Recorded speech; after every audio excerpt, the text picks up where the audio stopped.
ಆತ್ಮೀಯ H16 news ಅರ್ಥಾತ್ ಥೇ ಸೀತಾರಾಮ್ ನ್ಯೂಸದ ವೀಕ್ಷಕರೇ, ನಾನು ನಿಮ್ಮವ ಎಂ ಆಯುಧ ಮಲ್ಲಪ್ಪ ಜೊತೆ ಅವರು. ತಾವು ಈಗ ಸುದ್ದಿಗಳ ಲೋಕಕ್ಕೆ ಎಂಟ್ರಿ ಹೊಡಿತಾ ಇದ್ದೀರಿ. ಈ ಸುದ್ದಿಗಳನ್ನು ಪ್ರತಿಯೊಂದು ನೋಡೋ ಜೊತೆಗೆ ನಿಮ್ಮ ಅಭಿಪ್ರಾಯಗಳನ್ನು ಹೊಸ್ತಾ ಇರಿ. ಯಾಕಂದರೆ ಈ ಸುದ್ದಿಗಳು ನಿಮಗಾಗಿ, ನಿಮ್ಮ ಬದುಕಿಗಾಗಿ, ನಿಮ್ಮ ವೈಚಾರಿಕೆಗಾಗಿ, ನಿಮ್ಮ ತಿಳುವಳಿಕೆಗಾಗಿ ಅನ್ನೋದು ನಿಮಗೂ ಗೊತ್ತು.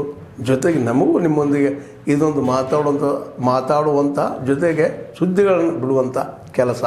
ಈ ಕೆಲಸದಲ್ಲಿ ನಾವು ನಿಮ್ಮೊಂದಿಗಿದ್ದೀವಿ ಅಂತ ಹೇಳ್ತಾ ನೋಡ್ತಾ ಇರಿ ಸುದ್ದಿಗಳನ್ನು. ಈ ಗಣಪತಿ ಕಳ್ಸಾಗ, ದೇವಿ ಕಳ್ಸಾಗ ಎಲ್ಲ ಹಿಂದೂಗಳು ಕುಡಿದು ಇದು ಗಿರ್ಚಿ ಆಡಿ ದಂಧೆ ಮಾಡಿ ಹಸಿಸ್ತೀವಿ ನಡ್ಕೋತಾರ. ಅದು ನಮ್ಮ ಸಮಾಜದವ್ರು ಹಂಗಲ್ಲ ಅಂತ ಹೇಳಿದವ.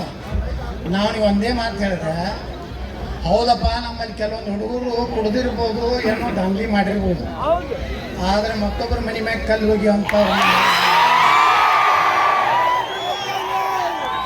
ತಪ್ಪಿಸೈತಿ. ನಮ್ಮಲ್ಲಿ ದೇಶದ್ರೋಹಿ ಕೊಡ್ಲಿಕ್ಕೆ ಸಾಧ್ಯ ಇಲ್ಲ. ಇವತ್ತು ಪ್ಯಾಲೆಸ್ತೈನ್ ಜೆಂಡಾ ಹಾರಿಸಂತ ಮಕ್ಕಳು, ಇಸ್ರೇಲ್ ಹೊಡೆದು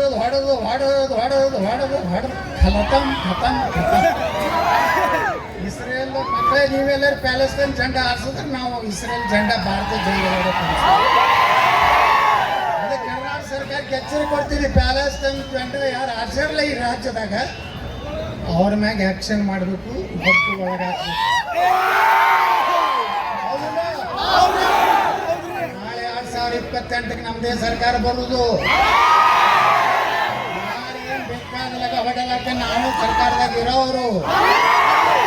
ಅದಕ್ಕೆ ಎಲ್ಲರಿಗೂ ಕಿವಿಮಾತು ಹೇಳ್ತೀನಿ, ಯಾರ್ಯಾರು ಹಿಂದೂ ವಿರೋಧಿ, ಯಾರೋ MLA ಮುಖ್ಯಮಂತ್ರಿನ, ಗೃಹ ಮಂತ್ರಿನ, DCM ಖುಷಿ ಮಾಡ್ಲಕ್ಕ ನಮ್ಮ ಮಂದಿ ಮ್ಯಾಗ ಸುಮ್ಮನೆ ಲಾಠಿ ಚಾರ್ಜ್ ಮಾಡೋದು, ಹೊಡಿಯೋದು, ಮುಗಿಸಿಕೊಡೋದು ಮಾಡ್ಲಕ್ಕೆ ಹೋಗ್ಬೇಡ್ರಿ. ನಮ್ಮಲ್ಲಿ ನಾವು ಲಿಸ್ಟ್ ಮಾಡಿರ್ತೀವಲ್ಲ, ಪ್ರತಿಯೊಂದು ಗಣಪತಿಯಿಂದ ಒಂದು JCB ಬರ್ತದೆ.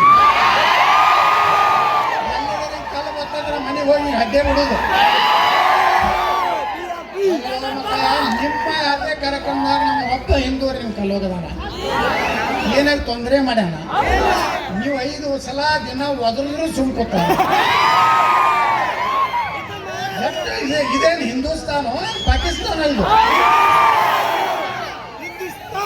ನಾ ಹೇಳಿದ್ದೆ ಹೋದ ಎಲೆಕ್ಷನ್ದಾಗ, ಇನ್ನೊಂದು ಅವಧಿಗೆ ನರೇಂದ್ರ ಮೋದಿ ಅವ್ರಿಗೆ ಅವಕಾಶ, ಗಂಗಾವತಿ ಒಳಗೆ ಹೇಳಿದ್ದೆ, ಇನ್ನೊಂದು ಅವಧಿಗೆ ಮೋದಿಯವರಿಗೆ ಅವಕಾಶ ಕೊಡ್ರಿ, ಪಾಕಿಸ್ತಾನದಾಗೂ ಗಣಪತಿ ಕೊಡ್ತೀವಿ ಅಂತ ಹೇಳಿದ್ದೆ.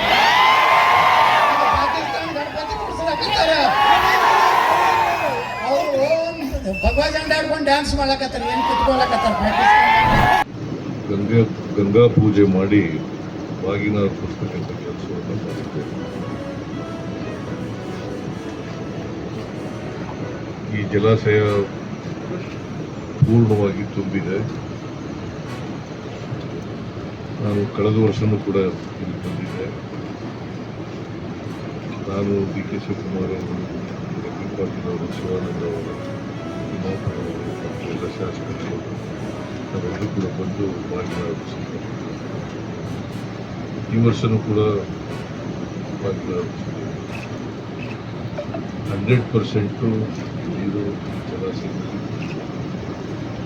ಇದಕ್ಕೆ ಕಾರಣ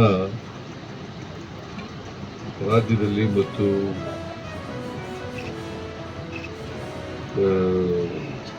ನೆರೆ ರಾಜ್ಯದಲ್ಲಿ, ಮಹಾರಾಷ್ಟ್ರದಲ್ಲಿ ಒಳ್ಳೆ ಮಳೆ ಆಗಿರೋದ್ರಿಂದ ಈ ಜಲಾಶಯ ತುಂಬಿದೆ. ಮತ್ತು ಬಹುತೇಕವಾಗಿ ಇಡೀ ರಾಜ್ಯದ ಎಲ್ಲ ಜಲಾಶಯಗಳು ಕೂಡ ತುಂಬಿದ್ದಾವೆ. ನಾವು ಈಗಾಗಲೇ ಕಬಿನಿ, ಕಾವೇರಿ, ಮತ್ತು ಹೇಮಾವತಿ, ಆಮೇಲೆ ತುಂಗಭದ್ರಾ ಮಾಡಿ ತುಂಗಭದ್ರಾ ಎಕರೆಗೆ 75% ಇವೆಲ್ಲ ಜಲಾಶಯಗಳಿಗೆ ಭರ್ತಿಯಾಗಿರೋದ್ರಿಂದ ಇಡೀ ರಾಜ್ಯದ ರೈತರು ಖುಷಿಯಾಗಿದ್ದಾರೆ. ಯಾಕಂದರೆ ಅವರ ಜಮೀನುಗಳಿಗೆ ನೀರು ಸಿಗ್ತಿರೋದಲ್ಲ, ಅದರಿಂದ ರೈತರು ಎಲ್ಲ ಖುಷಿಯಾಗಿದ್ದಾರೆ, ಹರ್ಷ ವ್ಯಕ್ತ ಮಾಡಿದ್ದಾರೆ. ನಾವು ಕೂಡ ಸರ್ಕಾರವು ಕೂಡ ರೈತರು ಖುಷಿಯಾಗಿದ್ದರೆ ನಾವೆಲ್ಲರೂ ಕೂಡ ಖುಷಿಯಾಗಿರ್ತೀವಿ ಅಂತಕ್ಕಂಥ ಕಾರಣದಿಂದ ನಾವು ಕೂಡ ಖುಷಿಯಾಗಿದ್ದೀವಿ. ನಮ್ಮ MLAಗಳು ಕೂಡ ಎಲ್ಲ ಖುಷಿಯಾಗಿದ್ದಾರೆ. ಸೊ ಈ ಅಪ್ಪರ್ ಕೃಷ್ಣ ಪ್ರಾಜೆಕ್ಟ್ ಇದೆಯಲ್ಲ,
ಏತಕ್ಕಾಗಿ ಹೋರಾಟ, ನೀರಿಗಾಗಿ ಹೋರಾಟ, ಏತಕ್ಕಾಗಿ ಹೋರಾಟ, ನೀರಿಗಾಗಿ ಹೋರಾಟ, ಬೇಕೇ ಬೇಕು, ನ್ಯಾಯ ಬೇಕು, ಬೇಕೇ ಬೇಕು, ನೀರು ಬೇಕು, ಬೇಕೇ ಬೇಕು, ನೀರು ಬೇಕು, ಬೇಕೇ ಬೇಕು, ನೀರು ಬೇಕು. ಅಯ್ಯಯ್ಯೋ ಅಯ್ಯಯ್ಯೋ ಅನ್ಯಾಯ ಅನ್ಯಾಯ, ಅಯ್ಯಯ್ಯೋ ಅಯ್ಯಯ್ಯೋ ಅನ್ಯಾಯ ಅನ್ಯಾಯ. ಯಾತಕ್ಕಾಗಿ ಹೋರಾಟ, ನೀರಿಗಾಗಿ ಹೋರಾಟ, ಎಲ್ಲಿವರೆಗೂ ಹೋರಾಟ, ಎಲ್ಲಿವರೆಗೂ ಹೋರಾಟ, ನೀರು ಬಿಡುವವರೆಗೂ ಹೋರಾಟ, ಯಾತಕ್ಕಾಗಿ ಹೋರಾಟ, ನೀರಿಗಾಗಿ ಹೋರಾಟ.